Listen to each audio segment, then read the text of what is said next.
పత్తికి కేంద్ర ప్రభుత్వం దేశమంతా ఒకే విధంగా మద్దతు ధర చెల్లించడం లేదని సిద్దిపేట ఎమ్మెల్యే హరీష్ రావు ప్రశ్నించారు. ఈ రోజు ఖమ్మం వ్యవసాయ మార్కెట్ను పరిశీలించి రైతులతో మాట్లాడారు.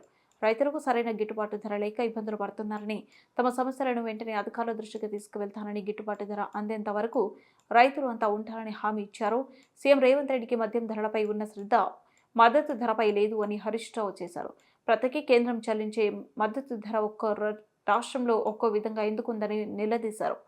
నాణ్యమైన పత్తిని పండిస్తున్న తెలంగాణ రైతు పట్ల ఎందుకని వివక్ష అంటూ ఆగ్రహం వ్యక్తం చేశారు. గుజరాత్ ప్రతికి క్వింటాకు 8,257 చెల్లిస్తున్న కేంద్రం తెలంగాణలో పండిస్తున్న పత్తికి 7,521 మాత్రమే చెల్లించడం దుర్మార్గమని చెప్పారు. మద్దతు ధర కూడా రావడం లేదు. అంటే 500 బోనస్ దేవుడికి కానీ 1000 రూపాయలు మద్దతు ధర కంటే తక్కువ కొంటున్నారు. అంటే 1,500 రూపాయలు నష్టం. 7,521 రూపాయలు పత్తి మద్దతు ధర అయితే ఈ రోజు వరకు ఈ మార్కెట్లో కొన్న యావరేజ్ రేటు 6,400, 6,500. అంటే ప్రతి క్వింటాల్ మీద 1000 రూపాయలు రైతు నష్టపోతున్నాడు. ప్రతి క్వింటాల్ మీద మీరు 500 బోనస్ అన్నారు, బోనస్ ఇవ్వడం లేదు. పైగా 1000 రూపాయలు మద్దతు ధర తక్కువ ఇవ్వడం వల్ల ప్రతి రైతుకు క్వింటల్ మీద 1,500 రూపాయలు ఈ కాంగ్రెస్ ప్రభుత్వం నష్టం చేస్తా ఉంది. మరి జిల్లాలో 3 మంత్రులు ఉన్నారు. ఏ ఒక్క రోజు కూడా వాళ్ళకి ఎందుకు ఈ మద్దతు ధర రావడం లేదు? 3 మంత్రులు ఒక దగ్గర కూర్చొని ఎందుకు రైతుకు ఎంఎస్పీ రావడం లేదని ఒక్కరోజు కూడా ఎందుకు రివ్యూ చేయడం లేదో నేను అడుగుతా ఉన్నా. చెప్పినప్పుడేమో 25 లక్షల మెట్రిక్ టన్నుల పత్తి కొంటాం ఈ రాష్ట్రంలో అని చెప్పి చాలా పెద్ద పెద్ద ప్రకటనలు చేసింది ప్రభుత్వం.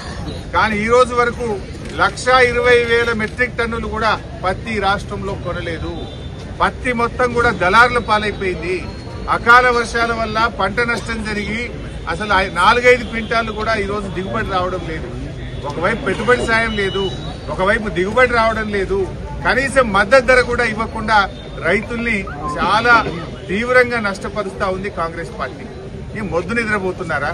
ఎంతసేపు ప్రతిపక్షాల మీద కుట్రలు చేయడం, ప్రతిపక్షాలను అరెస్టులు చేయడం, అక్రమ కేసులు పెట్టడం, ప్రతిపక్షాలను వేధించడమే తప్ప రైతులకు సాయం చేయడానికి ఎందుకు ఈ ప్రభుత్వానికి మనసు రావడం లేదు? మీరు రుణమాఫీ చేయలేదు, రైతు బంధు ఇవ్వలేదు, కౌలు రైతుల్ని ఆదుకోలేదు, అదేవిధంగా వ్యవసాయ కూలీలను ఆదుకోలేదు, పంటలకు బీమా అన్నారు, బీమా చేయలేదు. ఏ ఒక్క హామీ కూడా రైతులకు ఇచ్చింది నిలుపుకోలేదు. అటు వరి ధాన్యం చూస్తే వడ్లు కూడా కొనే పరిస్థితి లేదు. సగానికి సగం ధాన్యం దళారుల పాలైపోయింది.